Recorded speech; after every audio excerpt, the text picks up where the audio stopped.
Subscribe करें हमारे YouTube channel साधना gold को और पाएं वीडियोस सबसे पहले। बेल आइकन दबाना ना भूलें। एक रानी थी। वो रानी रोज किसी न किसी पुरुष को अपने पास बुलाती थी, क्योंकि वो रानी चरित्र की अच्छी नहीं थी। रोज किसी पुरुष को बुलाती थी। एक दिन रानी ने अपने सेनापति को इशारा किया। सेनापति वहां था। रानी ने कहा आओ।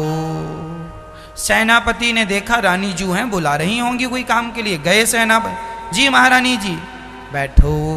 बिठाया। अब रानी तो अपना भाव प्रकट करने लगी सेनापति से। अब सेनापति उस रानी के सामने कुछ कह ना पाया। तभी दासी ने संकेत दिया, महारानी जी राजा साहब आपके कक्ष में आ रहे हैं। अब तो सेनापति घबराया, रानी भी घबराई कि मेरे कमरे में ये सेनापति है, अभी अभी राजा हम दोनों को मृत्यु दंड देंगे या देश निकाला देंगे। तो रानी डर गई और रानी ने डर के कारण सेनापति को पीछे के दरवाजे से भगाया। चलो यहां से जाओ। कहां से? पीछे के दरवाजे। अच्छा, वो पीछे का दरवाजा जाके ऐसी जगह, अच्छा पुराने जमाने में ना राजा महाराजाओं के कुछ गुप्त द्वार हुआ करते थे, जिन द्वारों से आप जाएं तो वो 2-4 किलोमीटर दूर खुलते थे, अंदर ही अंदर। वो गुप्त द्वार से पठाया। अच्छा, वो व्यक्ति जहां जाके निकला वहां पर मलमूत्र का गड्ढा था, दलदल, सारे शहर का गंदा जल वहां इकट्ठा होता, दलदल था। वो वहां से दरवाजे से निकला। बहुत दिनों से दरवाजा बंद था, दलदल इकट्ठा हो गया। जैसे ही बाहर गया उस दरवाजे में, वह दलदल में सेनापति फंस गया। पूरी रात फंसा रहा साहब, गर्दन तक। जितना वो प्रयास करे निकलने का उतना फंसता जाए। यहां गर्दन तक डूब गया। मलमूत्र उसके मुंह में जाने लगा, गंदगी जाने लगी। जैसे तैसे सवेरा हुआ। सवेरे उसने बहुत कोशिश की, मेहनत की। कुछ वृक्षों की जटाएं पकड़ पकड़ के खींच खींच के उसने अपने आप को बाहर किया और नहा धो करके फिर ड्यूटी में तैनात हो गया। सेनापति था। अब किससे बताया कि मैं रात भर कहां रहा? अच्छा, फिर वो ड्यूटी पर वहीं खड़ा हुआ। तो दूसरे दिन फिर रानी ने उसे कहा आओ। कल आए थे पर कल तुम बीच में ही भाग गए, आज आओ। अब रानी फिर बुला रही है आओ। अब बताओ सेनापति जी जाएं कि ना जाएं? कल गए थे, रात कहां गुजारनी पड़ी? मलमूत्र के गड्ढे में। सेनापति जी ने वहीं से रानी जी को इशारा किया, ना कल आए थे, रात कहां गुजारनी पड़ी वहां, आज बस उठक बिठक लगा रहे, आज ना बुलाओ। सुखदेव भगवान ने व्यास जी को ये कथा सुनाई। व्यास जी ने कहा इसका तात्पर्य क्या हुआ? तब सुखदेव भगवान ने इसका अर्थ किया। सुनिए पिताजी, जैसे वह सेनापति एक रात मलमूत्र के गड्ढे में रहा तो उसकी अकल ठिकाने लग गई। अब वह दोबारा उस गड्ढे में जाने की कोशिश नहीं करेगा। अब वह ऐसी गलती नहीं करेगा कि फिर उसे रात गड्ढे में गुजारनी पड़े। पिताजी, वो सेनापति एक रात गड्ढे में गुजारा तो उसकी अकल ठिकाने लग गई और वो सुधर गया। लेकिन हम ऐसे लोग हैं कि 9-9 महीने उस गड्ढे में गुजार के आते हैं, लेकिन हम सुधरने का नाम नहीं लेते। वो गड्ढा क्या है? माँ का गर्भ। माँ के गर्भ में कौन से मखमल के गद्दे बिछे हैं? कौन सी व्यवस्था है? एसी लगी है? अरे मां के गर्भ में आदमी उल्टा लटकता है और आप हम सब उल्टे लटके थे मां के पेट में।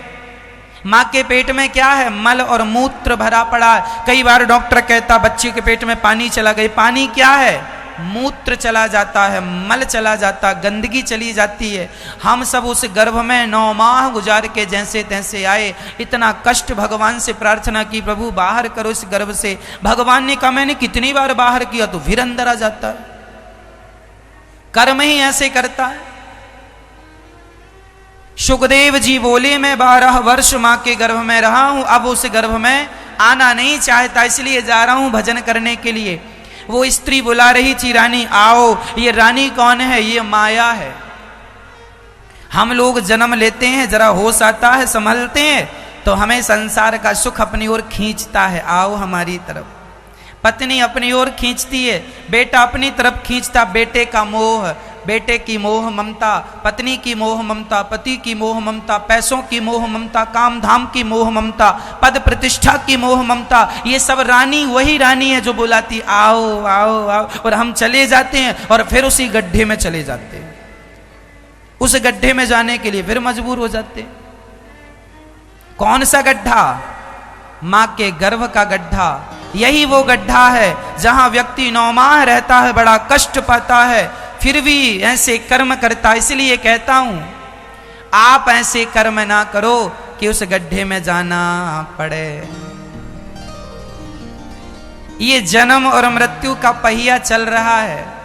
ये मौत, जन्म, मृत्यु, पुनरपि जननम पुनरपि मरणम पुनरपि जननी जठरे शयनम। यदि इस जन्म और मृत्यु के चक्र से बचना है, मां के गर्भ से बचना चाहते हो, तो भगवान की शरण में चले जाओ। भगवान तुम्हें सदा सदा के लिए जन्म और मृत्यु के कुचक्र से बचा लेंगे। अच्छा, कबीरदास जी कह रहे हैं, चलते चक्की देख कर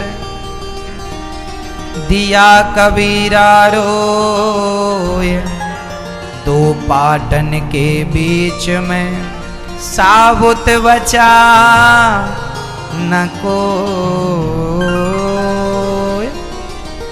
ये चलती चक्की क्या है? ये चक्की है जन्म, और चक्की में 2 पहिया होते हैं। एक पहिया है जन्म का, एक मृत्यु का। हर आदमी जन्म और मृत्यु में पिस रहा है। आपका क्या हुआ? जन्म। अभी जन्म हुआ ना, कुछ दिन बाद मर जाओगे, फिर क्या होगा? फिर जन्म होगा, फिर क्या होगा? फिर मर जाओगे, फिर जन्म होगा, फिर क्या होगा? फिर मर जाओगे, फिर जन्म। फिर कब से हो रहा है? अनादि समय से, कोई गिनती नहीं है कब से हो रहा है। कई बार आपने जन्म लिया, जन्म लो मर जाओ, जन्म लो मर जाओ, जन्म लो, पुनरपि जननम पुनरपि मरणम पुनरपि जननी जठरे शयनम। बार बार। क्या करें कि बच जाएं? कबीर जी रोने लगे। चलती चक्की देख कर दिया कबीरा रोए। कबीर जी रो रहे हैं। कबीर जी को रोता देखकर, कबीर जी का एक बेटा था, नाम था कमाल। कबीर जी के बेटे का नाम, कबीर जी जुलाहे थे, कमाल बेटे का नाम था। इनकी बेटी का नाम था कमाली, कमाल कमाली। तो कमाल नाम का बेटा था। जब वो अपने पिता कबीर जी को रोता हुआ देखा तो कबीर जी से कहा, पिताजी क्यों रो रहे हो? बोले, बेटा चलती चक्की देख कर दिया कबीरा रोए, 2 पाटन के बीच में साबुत बचा। तुम भी और हम भी कोई साबुत बचने वाला नहीं है। तब कमाल ने कहा कबीरदास जी से, पिताजी मत रोइए, एक उपाय है मेरे पास। क्या?